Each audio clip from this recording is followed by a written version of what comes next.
Hey Property Hustlers, my name is Andrew and today I want to talk to you a little bit about why I don't like selling my home using realtors. Now just to preface this whole thing and before I really get into it, realtors can obviously add a lot of great value to the whole selling process, but it's not always for everybody and often it's not because of circumstances. Now if you're thinking of selling your home, most people think that you have to use a realtor. It's pretty much the only way to go. Most people think that if you hire a realtor, that realtor is working for you. It's in their contract and it's actually part of their ethical code of conduct. Realtors are supposed to represent you and make sure to represent your interests. This is something that I believed when I was first getting into real estate, and it is something that a lot of people believe, but I found that this is not always fundamentally true. I did trust a lot in the realtor system, and what ended up happening was I feel like I made some pretty bad real estate decisions because of this. And after great deliberation, I basically came to the conclusion that it's not really the realtor themselves or anything like that, it's often the system that they are working on, and specifically it has to do with the incentive system. So let me talk about that really quickly.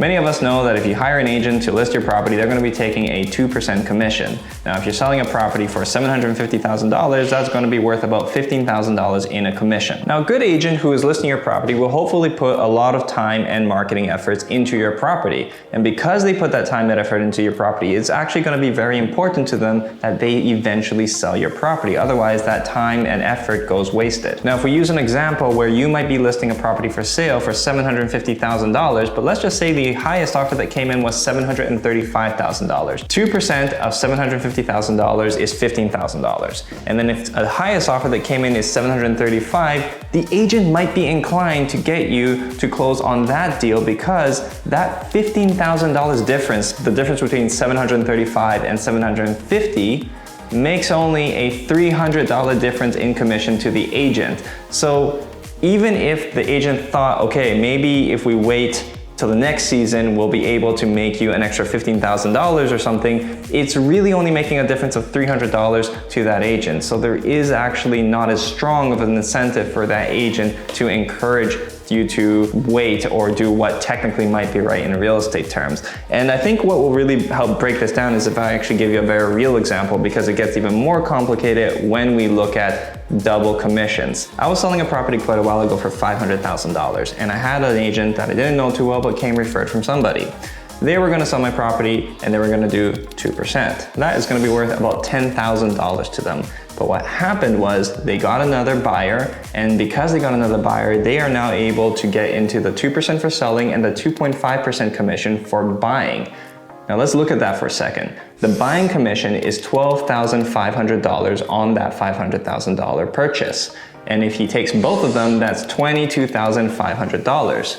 Now, what I didn't know when he presented that offer was that there was actually another agent who was trying to get in touch and actually was willing to make an offer that was $20,000 more. If my selling agent brought the other buying agent to the table, I would be making $20,000 more, but my agent would be making $12,500 less. Now, it is obviously arguable that maybe you can say you don't know if that guy would have actually made a firm offer, or maybe I know this other buyer and I know he's going to come in firm and you want to go with what's safe. But the point is that I do think that his interests were definitely influenced because of the potential monetary gain. Now, I'm not saying here that all agents are bad. There's obviously going to be a lot of good ones out there who are going to be ethical, they're going to do the right thing, and money isn't the end-all be-all, which is why it's important to make sure to work with agents who either you know, have a relationship with, or you trust. But even then, sometimes when I work with agents, I feel like I'm almost working to make their life easier instead of them working to make my life easier. I've had it where agents have told me you have to renovate this, you have to clean out this,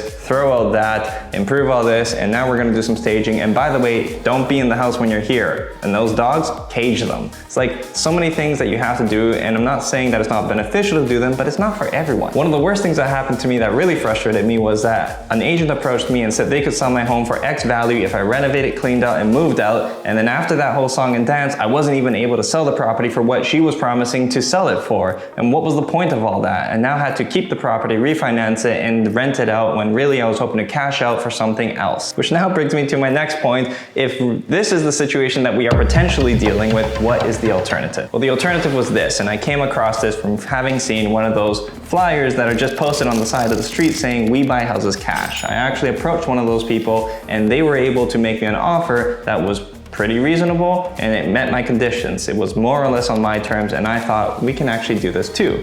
Which is why, as private real estate investors, we offer to buy people's homes, and we can get rid of all the song and dance, no staging, no renovations required. We can make a firm cash offer and buy your property without any of the hassle. You don't have to have tons of people coming through the house just to hope and see what you're gonna sell your property for. Basically, all this to say there are alternative options, and if you're interested in learning more about that, click the link below, reach out to us, and we can show you how to sell your property stress-free.